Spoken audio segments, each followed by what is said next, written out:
Menyambut Asian Games 2018, pemerintah merenovasi velodrome di Rawamangun. Renovasi ini dilakukan agar arena balap sepeda memenuhi standar internasional. Saat ini pembangunan telah mencapai 40% dan ditargetkan rampung akhir tahun ini.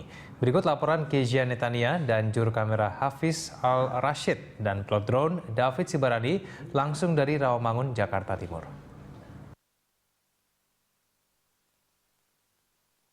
Velodrome atau arena balap sepeda di kawasan Rawamangun merupakan tempat yang direnovasi untuk menyambut Asian Games 2018.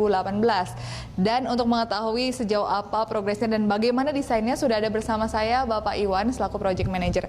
Pak, ini ada contoh maketnya nih Pak. Boleh dijelaskan perbedaannya yang sebelum direnovasi dan yang akan direnovasi ini Pak? Oke, bangunan sebelumnya itu dengan bangunan desain kita sekarang itu perbedaannya adalah selain dari orientasi bangunannya, kemudian panjang treknya juga dan kondisi keseluruhan. Kalau dulu outdoor, sekarang kita buat indoor. Kenapa seperti itu?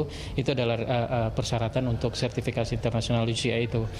Di samping panjang treknya juga desain keseluruhan bangunan itu yang mensyaratkan harus tertutup. Panjang treknya berapa? Kalau panjang treknya itu adalah 250 meter dengan kemiringan tertentu juga gitu. Kemudian materialnya kita menggunakan kayu Siberian. Oke. Untuk fasilitas dan kapasitasnya seperti apa? Kapasitas penonton itu untuk desain kita ini adalah 3.000 penonton dengan akses yang ada di depan ini terpisah antara atlet dengan pengunjung. Ini sudah dibangun dan direnovasi mulai pertengahan 2016 ya. Jadi gimana kalau kita lihat langsung site-nya supaya bisa lihat lebih jelas Pak? Mari Pak.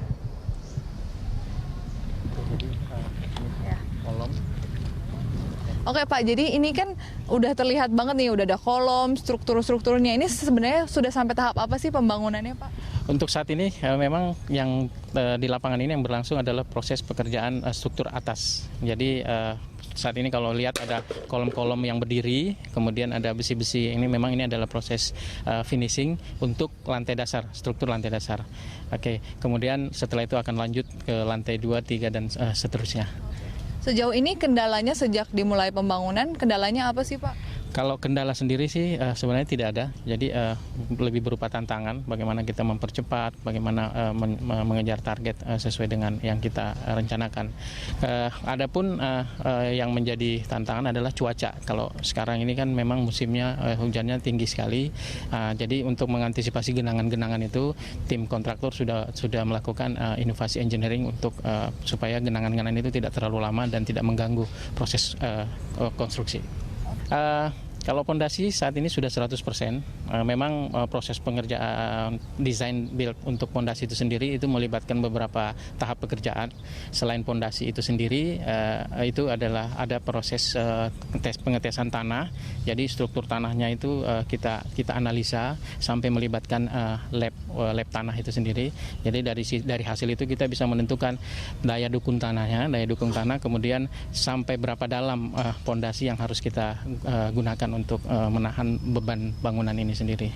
Memang kita targetkan Juni 2018 sebelum Asian Games itu sudah termasuk sertifikasi UCI-nya, tetapi kita berkomitmen semua elemen, semua tim itu untuk mempercepat. Sampai saat ini memang berhasil kita melakukan percepatan deviasi itu plus 3,92%. Itu adalah kita berusaha itu lebih cepat lagi dengan inovasi-inovasi engineering yang akan kita terapkan. Oke, terima kasih Pak atas waktunya. Ya, jadi demikian saat ini pembangunan velodrome sudah sampai tahap 40% dan ini diprediksi akan rampung akhir tahun untuk kemudian masuk ke dalam tahap sertifikasi berskala internasional atau UCI dan kemudian akan siap digunakan untuk Asian Games 2018. Kezia Netania, Hafiz Al-Rashid, pilot drone David Sibarani, Berita 1, Jakarta.